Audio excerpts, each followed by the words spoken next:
Just to give Greg some background, Hoon, I met him in CrossFit, and I was doing CrossFit for several years. And Hoon was in the class. I noticed he was doing this startup. And that's really what kicked off wanting to talk to you. I feel like it's an inspiration for me to see you build this awesome app. So I guess one place where I can start is sort of like the motivation for what I'm doing right now. A long time ago, I graduated from college in 2003, which is almost 20 years ago. Back then, my ambitions were find a good paying job, live a comfortable life, enjoy life. And I don't know if I knew any better, but that was sort of my goal. And I think that was sort of instilled in me by my parents. My parents grew up, they had a really hard life, everything they had to earn. And, my dad came here to the US, $100 in his pocket. And I think for him, my mom's dreams were that their kids live a good life and a comfortable life, one that's much better than what they did. And so that was sort of the message that I grew up with.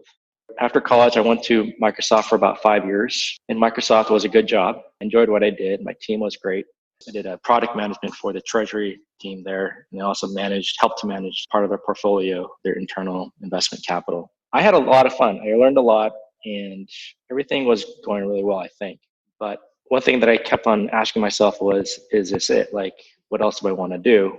Because, things get very routine and then years pass.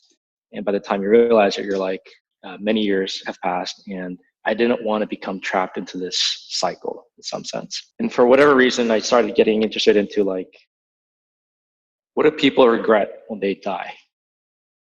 And this was mid 2000s. A couple things popped up. One was that people wish they spent more time with their friends and family. They don't work as hard. And the other thing that they've kind of kept on messaging was, I wish I've taken more risks and it had a greater impact in my life on others. And for some reason, that really stuck with me. What I did at Microsoft was a lot of fun and I had a lot of personal and professional enjoyment out of it. But I wasn't able to answer the question, how does this impact others very well?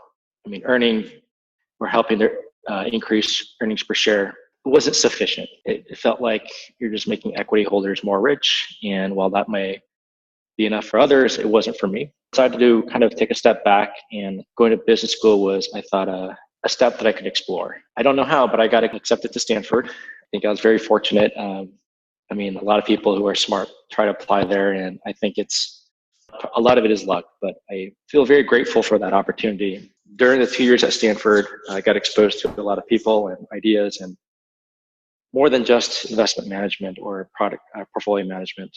I didn't think about entrepreneurship going into Stanford, but through those years, I've kind of felt like this is something that could be fun to do. I was afraid of entrepreneurship, I think, beforehand because it felt very cloudy. Where do you begin? How do you start? What about the risks? How do you make money? All that stuff. It just felt safer to take a job at a company that tells you what to do, but maybe make an impact. But the thing about entrepreneurship, I think that really grasped me was it was a really direct way to do whatever I wanted and help maybe figure out everything else along the way. For better or worse, there's no one to answer to. You make a decision and you go with it. And if it doesn't work out, you figure out a way to make it work. And I like that. So right after business school, a classmate and I, we started a restaurant gift card company. We did that for about 2 years and we got acquired by OpenTable. I took about almost a year to rest and think about what I wanted to do next. And I think this was when I was starting to really get into thinking about health and wellness and fitness. That part of me have always kind of been part of my life through college and intramural and high school sports. But I think one thing that I realized today, even with Keelo that I'm doing right now, is that as we grow up, it's around the late 20s, I'd say. Before that, people don't really think about health and wellness and fitness, for the lack of better reason, because I think you're still very young and your body is able to maintain itself without much effort, so to speak. And then we hit that late 20s stage, and then we realize things aren't working as well as we thought we would. So then we questioned, how do we maintain our health and well-being going forward? If I look at the fitness industry, a lot of it is not motivated by that long-term perspective of giving people the training and education to self-sustain themselves to be well and healthy in the future. Instead, it's a lot about quick flips, quick transactions. There's a lot of fads. There's a lot of gimmicks. I mean, we see that all the time in what used to be TV ads, now Instagram and Facebook. Everything's like a 5-week program, and then you're supposed to get these amazing results, or do a certain magical diet and then get immediate results. Well, the question then it becomes like, well, what do you do like after that? Like, do you keep doing these short-term iterations and hopefully they all work out at the end, or do you have a plan to sustain itself? There's nothing wrong with, I think, exploring different things along the way that one might like, whether it's like judo, swimming, running. But I think there needs to be a core rail of which people adhere to make sure that they have a long-term plan for making sure that their fitness and health are maintained. So that's one thing. Like, I don't think people had a long-term perspective about their health. And then two, a lot of these fitness things that are especially now about studios and things are quite expensive. If you attend a studio fitness class regularly, you can cost a couple $100s easily per month.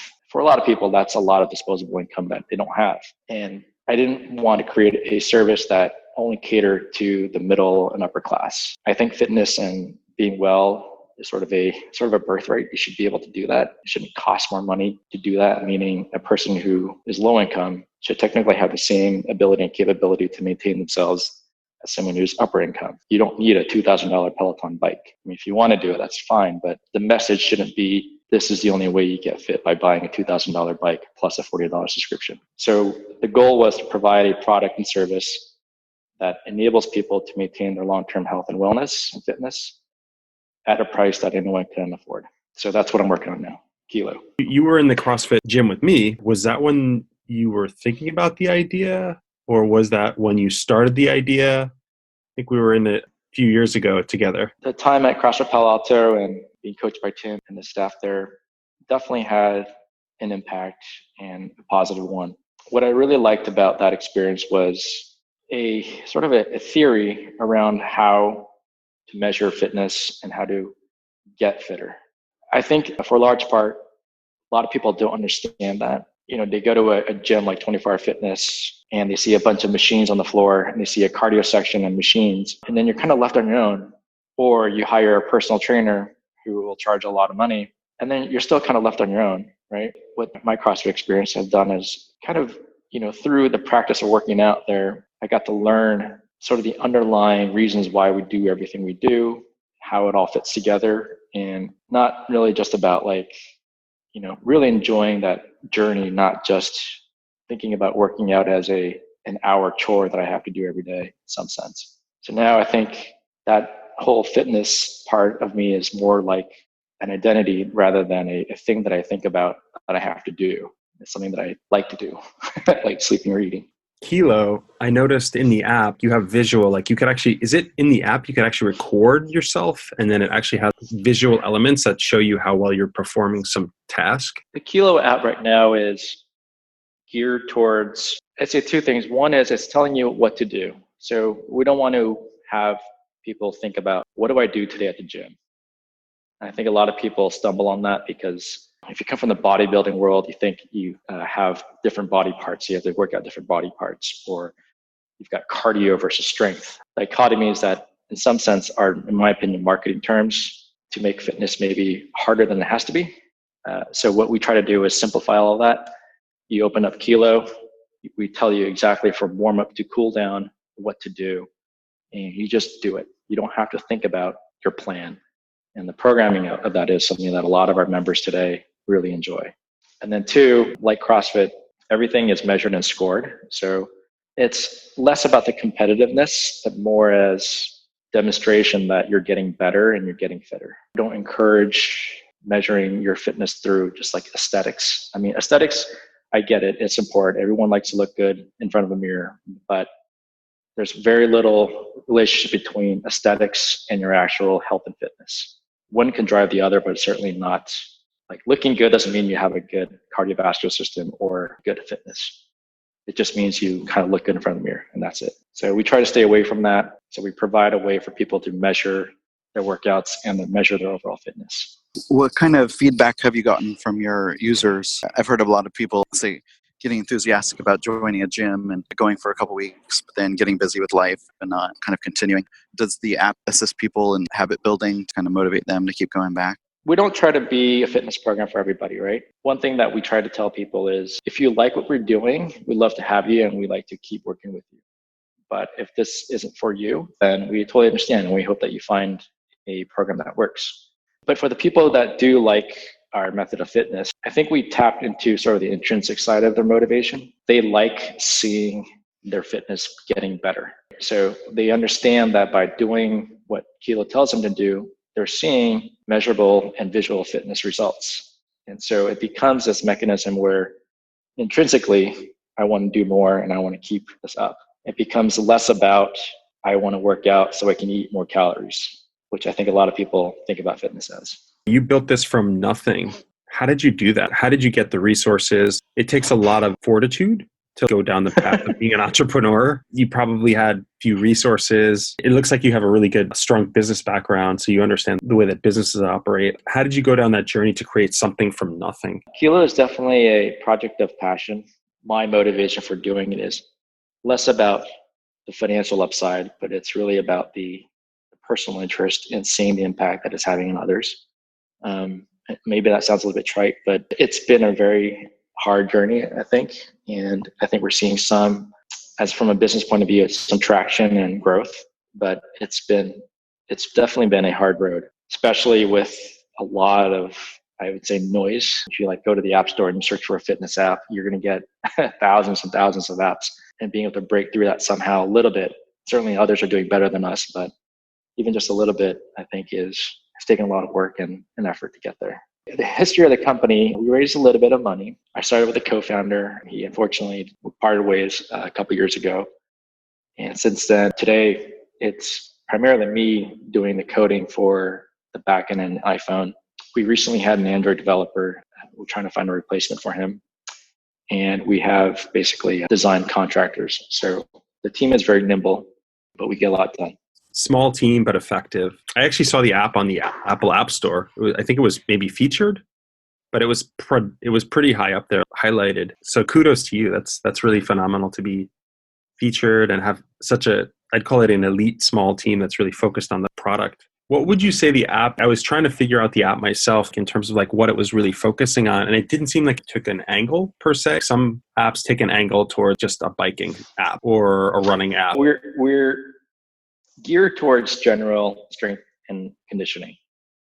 So like CrossFit, we're trying to build that fundamental basis, health, strength, ability to move properly, from which you can then apply it to sports, going hiking, going outside, being able to walk around, long-term ability to sustain muscle mass. So rather than focusing on a specific aspect, I think we're focused on general strength and conditioning, general fitness. Got it. Okay. Yeah, I think that's what I was getting from it. And I guess there's so many I'd call it niche apps that you kind of hone in and say, this is an app just for push-ups. There's a whole movement towards this 7-minute workout. And there's a lot of, that's an angle a lot of these apps are taking, or a swimming app. For yourself, are there any life hacks with working out, or you're taking your own type of methodology and placing it into the app? When I met you, you were in extreme shape. I mean, I use the app regularly myself. I mean, I'm a user of it for sure. And so a lot of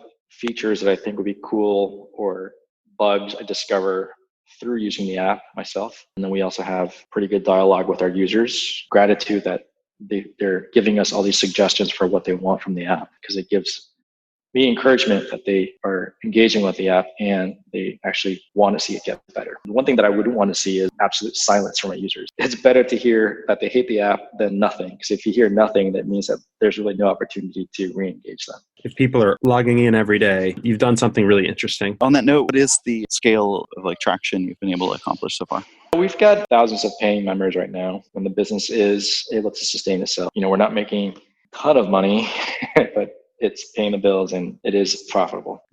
Is it a subscription model? They pay monthly, a couple dollars? It's a subscription model, and they can pick whether they want to pay monthly, quarterly, or yearly. Going back to the affordability part, the app right now is, if you pay monthly, $13 a month. a year, it's $100. And then we also offer discounts to people in public service, whether that's teachers, military, firefighters, law enforcement. What type of marketing have you done to get those users? Not a lot.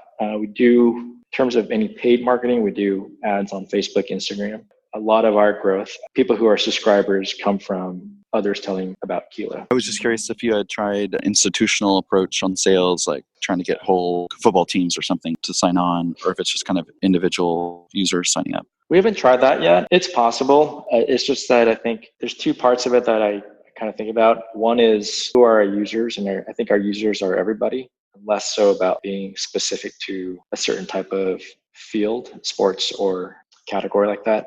And then two, at some level, it's just faster and more efficient to reach the end user than going through institutional gatekeepers in some sense. Like whether it's a company or organization, it just leads to longer sales cycles. That time is something that I unfortunately don't have. It's just, I would rather spend that developing more features and pushing them out to our users who are ultimately going to be the end users anyway, right? So whether you work at a company, I can reach you through Facebook or Instagram or through word of mouth. I don't have to reach you through the company.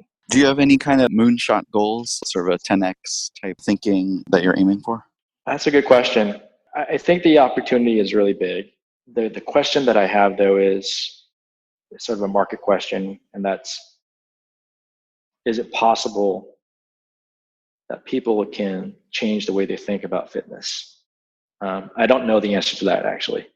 I'm hoping that they will, but for example, will people ever get around the idea that fitness is simply a means to an end to eat more cupcakes?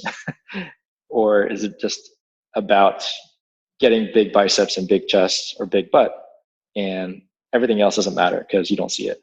Those are, I think, very lizard brain methods of how people think, like meaning it's very, very distinctive, not very deep thoughts about what fitness really is. And I don't know if that's possible to get around. What would you view as the healthy way of thinking of fitness? Is it sort of about longevity, people's energy and how they feel? Is that kind of the idea? Yeah, I would measure it kind of in two ways for most people. Competitors aside, so for normal people, I think fitness can be kind of measured in two ways. One is the years of physical independence. We want to maximize that. One point of view that I have is, living long isn't necessarily the goal.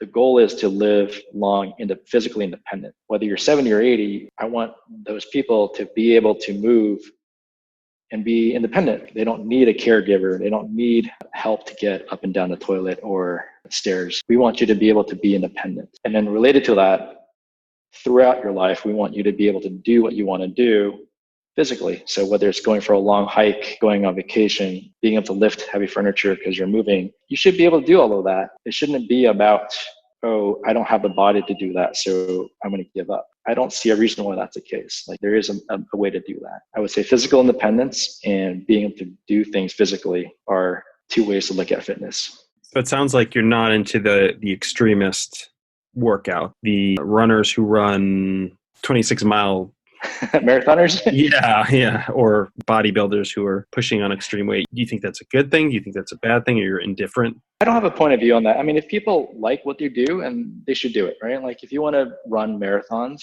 and you enjoy that process, like I think you should. But what I don't think is the right thing is take someone who's never really ran before and they're not in shape. And so they make a goal, hey, I should get fit, so I'm going to run a marathon. That journey, I think, is incorrect. Marathon running isn't necessarily something that I would encourage as an ends to a mean to get fitter. I think it leads to more injuries and more long-term damage, but that's sort of the education process that I'm struggling with. And I think a lot of people are facing too, is the messaging of how do you teach fitness to people who don't really know it. Could you tell me more about like the development of the app? I think you had mentioned that like you're doing some of the programming yourself. I also saw on your LinkedIn you had done the AI Coursera class. So it sounds like you've developed some software development skills. How does that go for you?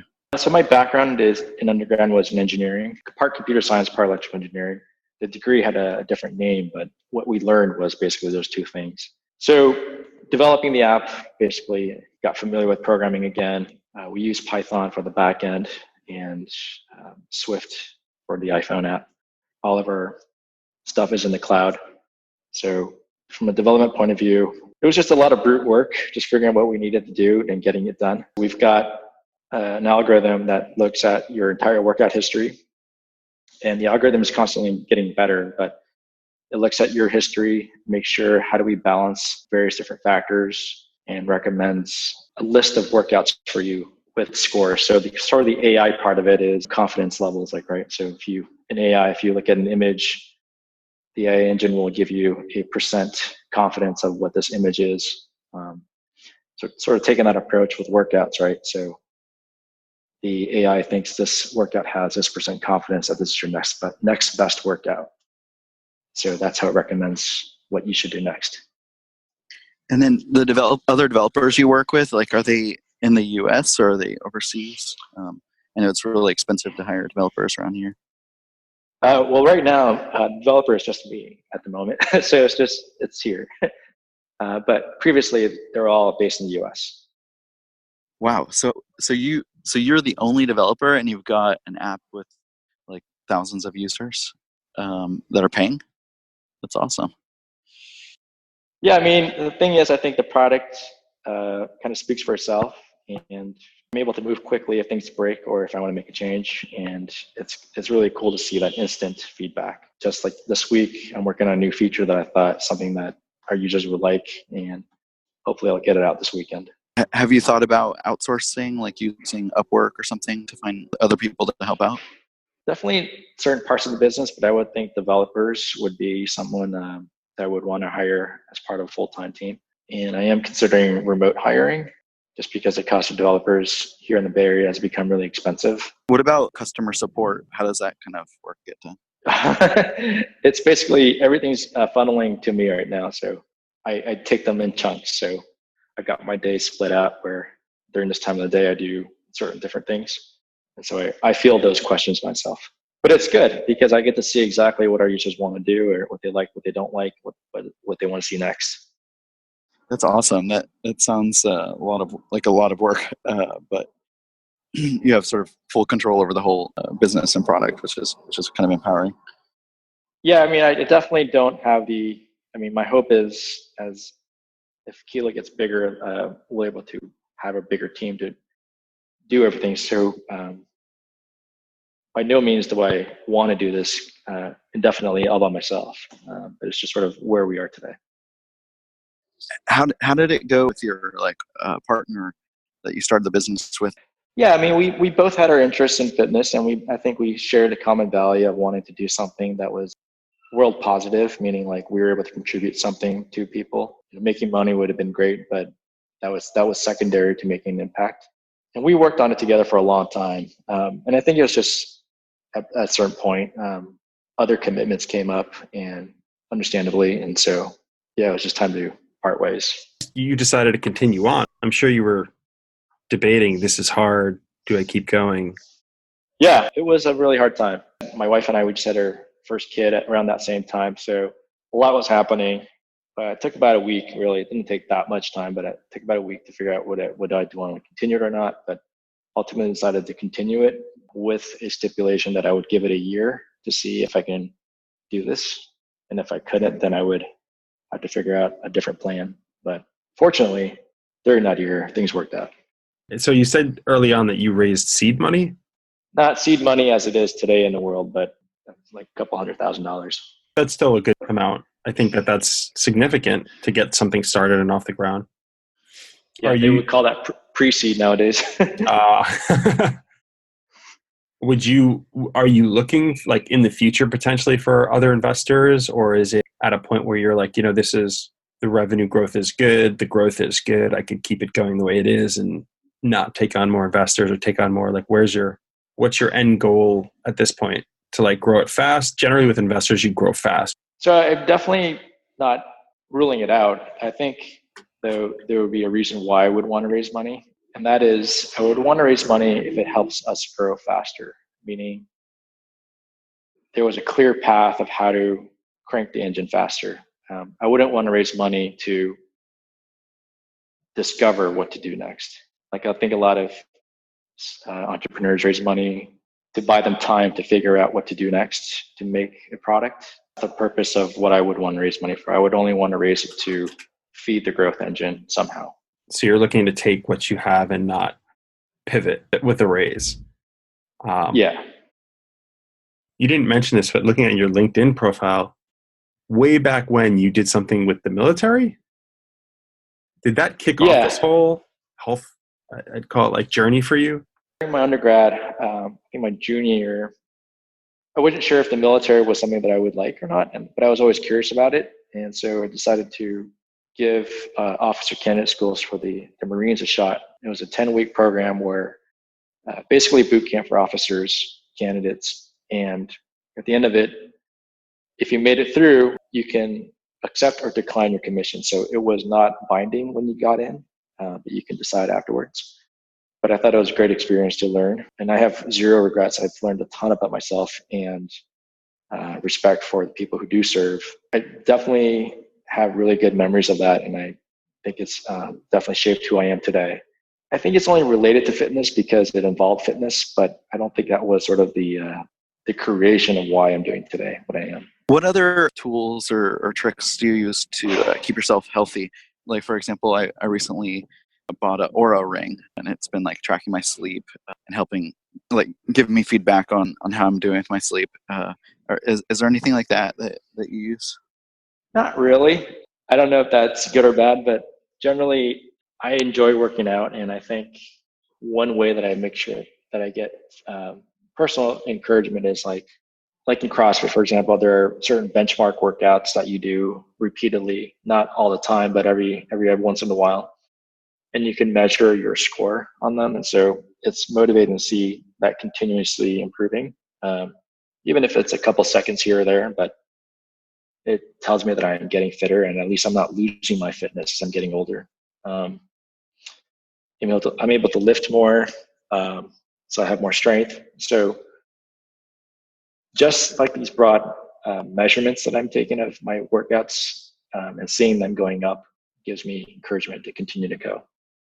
Does your app have a kind of a tracking capability like that? Like, is the user inputting sort of how they did in their workout? So all the workouts are defined, right? So one thing, for example, that we get a lot of requests is the ability to create their own workouts. And we tend to shy away from that a little bit because we spend a lot of time designing a workout. Like every workout that's in Keelo has a purpose. It's not just to like get your heart racing like super fast. That would be a horrible workout. Rather, we think about all the different muscle parts, body parts you're using, different energy systems that you're tapping into, the relationship between rest and work. So all these things are being considered when we design a workout. And so that kind of defines that experience. Like people don't think about it, right? They just do it. But sort of the recipe of what you're doing has been well thought out. So, but when you use the app, all of that is tracked for you. And then in addition to when we have our strength workouts, a lot of people question like, well, what weight should I do next? So we look at your history and we determine based upon like what you're able to do in the past, what you should try to attempt for your next lift. So we're incrementally pushing you on that boundary.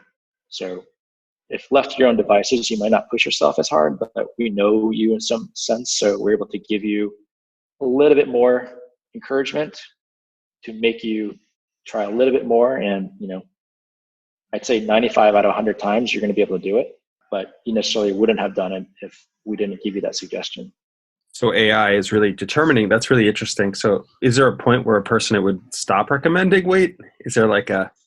Yeah. So you tell us what you did, right? So let's say we recommended like 5 reps at 200 pounds, and let's say you're only able to do 4 reps at 200 pounds because the last one didn't work.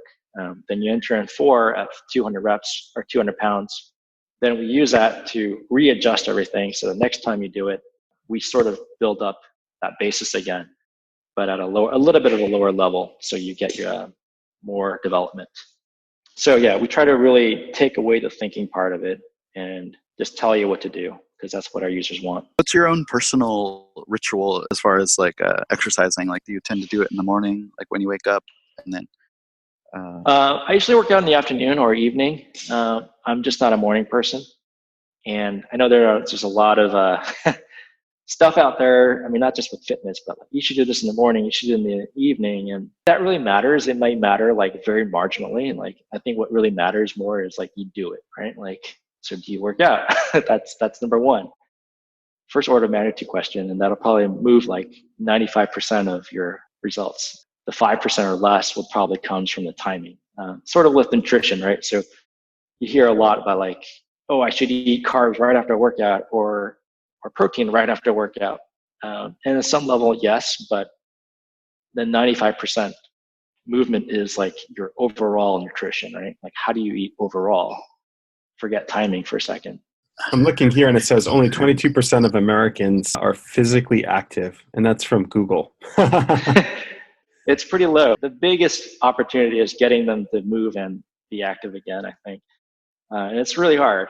You're competing with television and other things that just kind of make you sit more, right? So that there's a lot of that where if it's only 20, yeah. I mean, I don't know. Like, there's a pessimistic side of me that thinks like, humans are just going to evolve into these, bodiless organisms that just have like the capacity to think, and that's it. Because we're just like not doing anything with our bodies anymore over time. But hopefully that's not going to happen. I read one study that Stanford did with, I think it was Stanford students, and they were physically walking, and it created more creative idea thought patterns for those individuals. And I actually think it's a really dark future if we get to that point and people are not, at that point, I think people are not thinking as much. Question I have for you, and this is curiosity. Greg went to Stanford, you went to Stanford, you went to the Stanford Business School. Tell us, what's one thing you got out of that you really value? I don't know if there's one thing. I mean, there's a couple, for sure, things that do pop into mind. Certainly the different types of people that I've met, the connections that I've made, the friends that I've made, very valuable. Just being open to more ideas. I think that was something that, even right now, I wish I had access to on some level, right? Like, so there's so many different things that people are working on, so many different ways people look at things that I miss a lot, being exposed to that today. But something that I really valued when I was at Stanford. What I'm doing now is my world is very, there are things that I try to explore here and there, but it's still very much along the lanes of fitness and programming. It would be great to get more ideas, or time to explore more ideas at least. There was a lot of free thought. And right now you're building a company. It's a lot of focused, hard programming. Yeah. And, I think my wife and I, we have a son now. And so any free time we have is sort of like, we want to spend it with him and making sure that he's properly nurtured and exposed to different things. So the hours in the day are very few. Yes, I also have a son, so I have a son, and I can relate. If you were to give a talk for 10 minutes at a TED conference, what would you speak about? I am passionate about health, fitness, giving people more confidence about themselves through fitness, something along those lines. What's one book that you recommend, or at least stuck with you throughout the years that you really enjoyed? Or have given away as a gift to someone?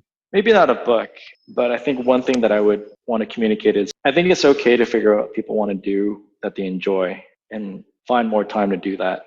I just get this impression that a lot of what people do comes out of obligation rather than what they want to try out and do themselves.